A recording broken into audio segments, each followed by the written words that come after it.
And now I'm joined here on TVP World by former ambassador to Poland, Ambassador Daniel Fried. Thank you for joining. Thanks for having me. Well, it's great to be here in Washington, D.C. To follow the 75th anniversary NATO summit. It's a big summit. There's a lot of items on the agenda. So let's start with your biggest hopes and aspirations for this summit, and perhaps what you think might be some of the shortcomings of this summit. This is a NATO summit when there is a war going on in Europe. And this isn't a war like the wars of the breakup of Yugoslavia. This is a war of national extermination and Russian aggression. No need to tell Poles, you've been there. And that will be the number one item. First, is NATO doing enough to help Ukraine defend itself? And is NATO doing enough to defend NATO against NATO countries against possible Russian aggression? That's two big deals. And in addition to all of that, there is a third item on the agenda, which nobody wants to talk about publicly, which is politics, particularly in the US. Is Biden going to manage? Everybody's thinking that. I might as well say it. Biden has a terrific strategic worldview in my judgment. That is, he is a believer in the free world without some kind of ironic distance. But he's 10 years older than I am. And that has suddenly become a major problem for him. So everybody will be looking at him. And part B of American politics, everybody's looking at a possible Trump administration. What if Trump wins? What does that mean? Will he act on his worst instincts, which are really pretty awful? Or will he find a way to take credit for things that NATO is already doing and pose as someone who saved NATO? He sort of suggested that during the debate with Biden. Politics is not for the pure, okay? So a lot of European governments are thinking, how do we reach out to Trump world? Who do we reach out to in Trump world? And how do we prepare? And this is something completely normal and natural. To your first point, you know very well that Central and Eastern Europe wants tougher wording when it comes to a clear road, a clear path for Ukraine to NATO membership. Sure.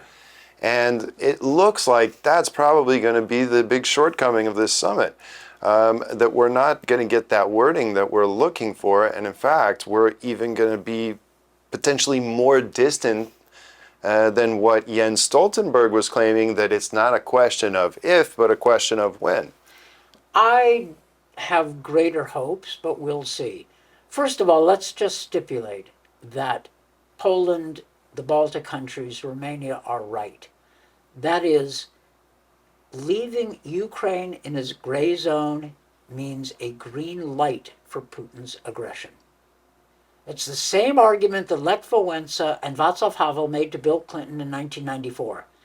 If you don't bring us into NATO, Putin will start a war. Well, not Putin. Russia will start a war sooner or later. And the war they warned about is the war that we've got right now in Ukraine. So let's just stipulate that. But the U.S. has moved a long way in a year since the Vilnius summit. In the run-up to the Vilnius summit, the Biden people didn't want to talk about Ukraine and NATO. They wanted to shut that conversation down. Now they're talking about a bridge to NATO, and others are talking about an irreversible path to NATO. This is a significant difference. I understand the criticism that it's not enough, that we ought to invite them right now. I get that. But it's a big deal to think about Ukraine in NATO. Article 5 needs to be taken seriously. Poland, last of all, wants to see Article 5 diluted by bringing in Ukraine when you're not ready to meet Article 5 obligations. So let's take a step back and realize that Ukraine in NATO is a very serious decision. And this summit may make it clear that we mean it when we say that Ukraine's future is in NATO. Now, the Ukrainians will push for more, and I get that. And countries, I suppose the Lithuanians or the Estonians will push for more. I get that too. But we have been moving.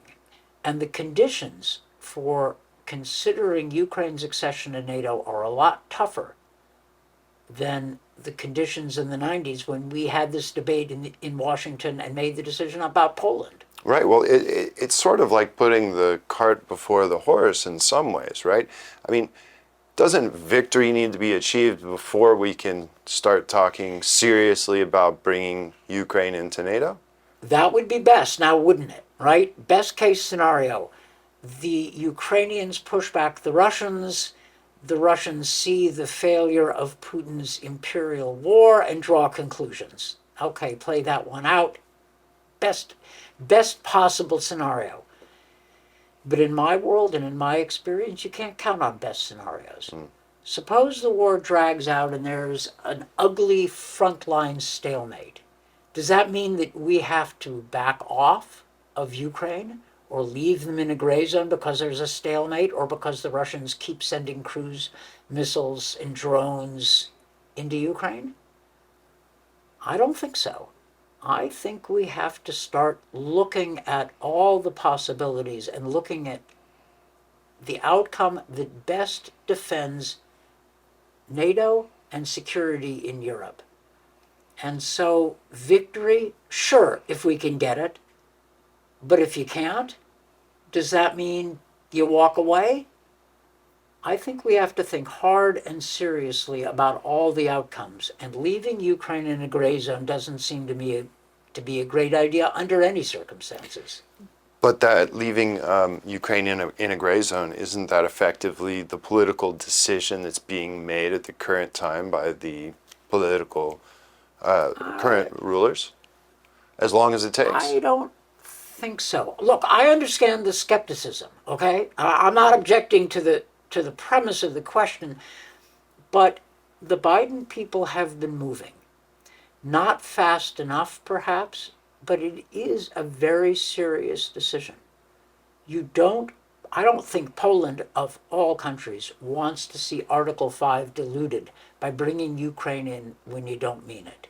You have to mean it, and you have to be prepared to defend Ukraine against another Russian attack if they're in NATO. That's a big deal. Certainly. One other big criticism against the current Biden administration is the reluctance to allow Ukraine to effectively defend itself. And that means by targeting places that are the source of attacks on Ukrainian civilian infrastructure. We just saw a horrible attack yesterday on the Children's Hospital. And it just so coincides with the 75th anniversary NATO summit. Непослушайности, as the Soviets used to say, not by accident, comrades. I'm afraid you have a point. That is, we need to be sending more arms to Ukraine, and we are, but with fewer caveats, fewer restrictions. Ukraine needs to be able to defend itself in accordance with the UN Charter, which provides for self-defense, and in accordance with the laws of war. And that means attacks on Russian territory. And if we provide weapons that Ukraine uses to defend itself by hitting Russian airfields from which these missiles and glide bombs are being launched, well, that is consistent with the laws of war, and Ukraine is fighting a war of national survival. So I think those criticisms have some merit. I think the Biden administration has both done a lot for Ukraine and has acted sometimes too slowly to provide the weapons that Ukraine needs. So the Biden administration is both worthy of praise and criticism at the same time, which is not easy, right? But I think that they have, in the end, done a lot and saved Ukraine had the Biden administration not provided weapons. And finally, You know what would happen. yes. Well, finally, very briefly, as we're just at the beginning of this summit, if there's maybe potentially one development that you see that is kind of on the line, that you're maybe not certain about, that you'd like to see arise from this summit, what would that be? I'd like to see NATO step up its efforts to help Ukraine. So if there is a change of U.S. administrations, and if a Trump administration wants to pull back from Ukraine, there is still a mechanism to keep providing assistance for Ukraine. So that's one thing I'm looking for. I'd like to see the strongest possible language, making clear that Ukraine will not end up in a gray zone. And I am watching carefully, as are the European NATO members, to see that watching this debate within Trump world about Ukraine, about Russia, about NATO. And I have noticed the speech by our Speaker of the House, Mike Johnson, and the op-ed by Mark Thiessen, whose mother fought in the Warsaw Uprising. Now, these are staunch partisan Republicans, and they are also speaking out on behalf of NATO and defense of Ukraine, and basically a kind of Reaganite free world foreign policy, on which all manner of good U.S. governments, good U.S. administrations can be based. So I'm watching that parallel debate, and I bet that the Europeans are as well. May more see the light, as they say. No kidding. Former U.S. Ambassador to Poland, Daniel Fried, thank you very much for having us today here at the Atlantic Council, and enjoy the summit. Thank you.